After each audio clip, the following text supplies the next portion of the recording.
tudo bem com vocês? Vamos para a nossa terceira aula de Idade Média? Vamos lá? Muito bem. Na última aula, vimos o processo de formação do feudalismo. Vamos recapitular os principais pontos. O que vimos? Os bárbaros invadem a Europa. Com as invasões bárbaras, temos a queda do Império Romano e a formação dos reinos bárbaros. Anglo-saxões, visigodos, ostrogodos, lombardos, burgúndios, francos vão se fixar no que era o antigo Império Romano.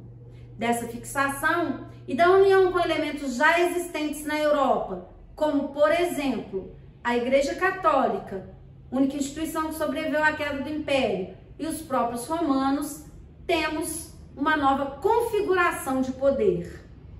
O império mais importante, que vai ser constituído na Idade Média, é o Império Carolíngio. Esse império, que é o Império de Carlos Magno, se fragmenta no século IX, quando seus netos dividem o império entre si. Temos aí a fragmentação política e territorial, que daria uma das principais características do feudalismo. Associado a isso, o Mediterrâneo, principal ponto comercial do mundo romano, vai ser bloqueado no século VII pelos muçulmanos, pelos árabes. Com o principal ponto comercial fechado, temos um declínio do comércio. Além disso, novas invasões bárbaras assolam a Europa. As invasões dos húngaros, dos muçulmanos e dos vikings. O clima de medo que já existia se acirra. A Europa, com esses três elementos, se fecha completamente. É o nascimento do sistema feudal. O que significa sistema feudal? Feudalismo foi um sistema político, econômico, social, cultural e ideológico que existiu entre os séculos 9 e 13, caracterizado pela descentralização do poder político. Vejam bem, eu citei uma cronologia nesse conceito, 9 e 13. Do século V até o século IX, formação do feudalismo. Do 9 até o século XV, eu tenho a desagregação do sistema feudal. E essa desagregação, ela coincide com o apogeu do feudalismo. Vejam bem, parece contraditório. O que veremos é que, no momento mais alto, no ápice do feudalismo, no seu apogeu, as características que levariam à destruição desse sistema estão sendo esboçadas. Veremos agora quais são as características desse sistema. Podemos dizer que esse sistema, como acabei de dizer, ele vai se caracterizar entre os séculos 9 e 10 até o século 11. Vamos primeiro abordar os aspectos econômicos desse sistema.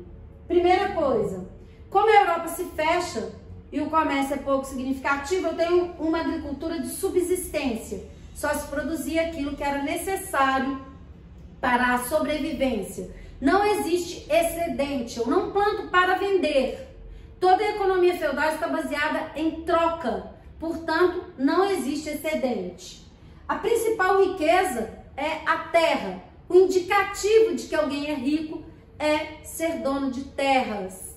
A terra é um usufruto, porque, em última instância, as terras pertencem ao rei, mas ela é usufruto do senhor feudal. Ele é aquele que representa o poder, porque ele tem a posse das terras.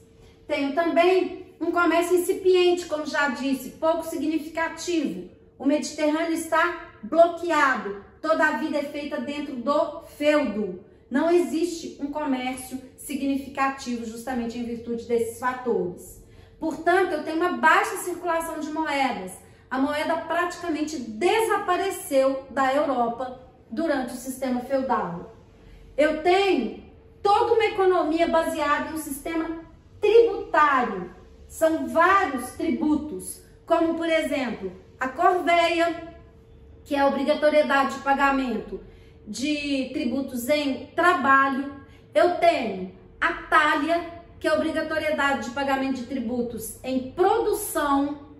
Tenho as banalidades, que é o pagamento de tributos através de trabalho para utilização dos equipamentos do feudo, ou seja, tem uma série de tributos que são pagos pelos servos, a principal mão de obra dentro do sistema feudal.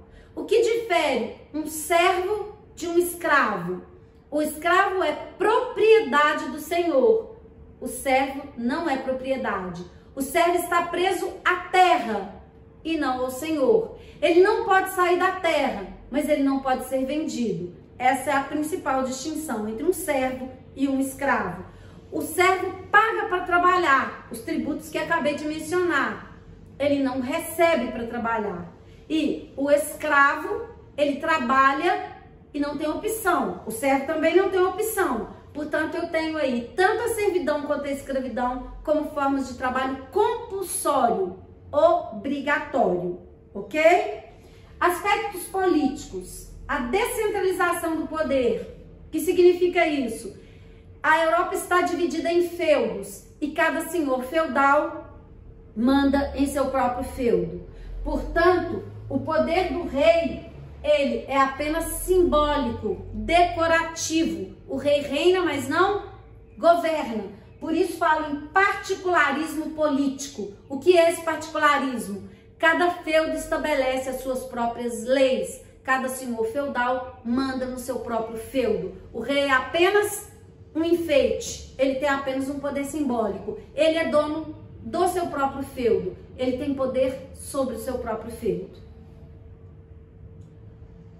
Aqui temos a imagem de um feudo e como que ele é dividido. O feudo é autossuficiente, então tudo que é necessário temos dentro do próprio feudo. Temos aqui o feudo senhorial, que eram as terras que podiam ser trabalhadas apenas para benefício do senhor feudal. Esse senhor feudal coloca os servos aqui para trabalhar e toda a produção é para ele. O manso servil, o servo, ele tira parte para ele e a maior parte também para o senhor. Temos pastos, quando eu falo em manso servil, é o feudo comunal. Comum aos camponeses, mas a melhor parte da produção também vai para quem? Para o senhor feudal.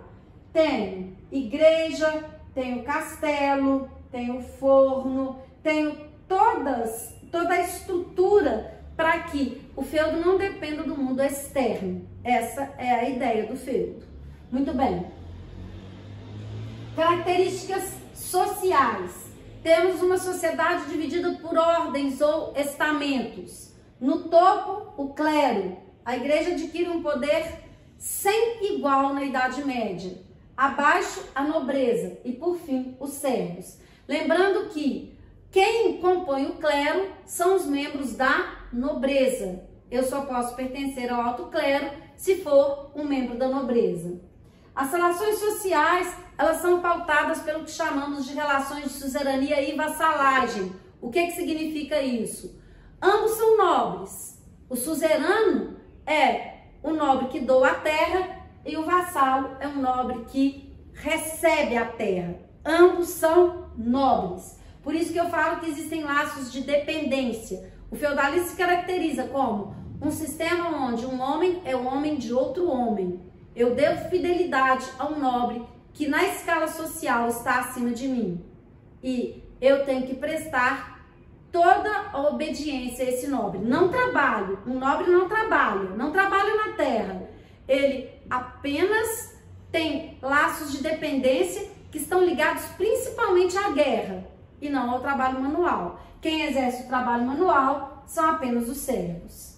Por fim, os aspectos culturais têm um predomínio absoluto e total da Igreja Católica, que impõe uma visão de mundo teocêntrica. O que significa isso? Deus está no centro do universo e explica todas as coisas, o que determina uma visão geocêntrica. A Terra está no centro do universo. É a teoria de Ptolomeu, que seria mais tarde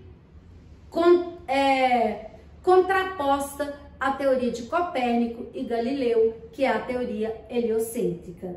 Muito bem, finalizamos aqui e na próxima aula abordaremos os demais aspectos do feudalismo. Um beijo para vocês, espero que tenham gostado.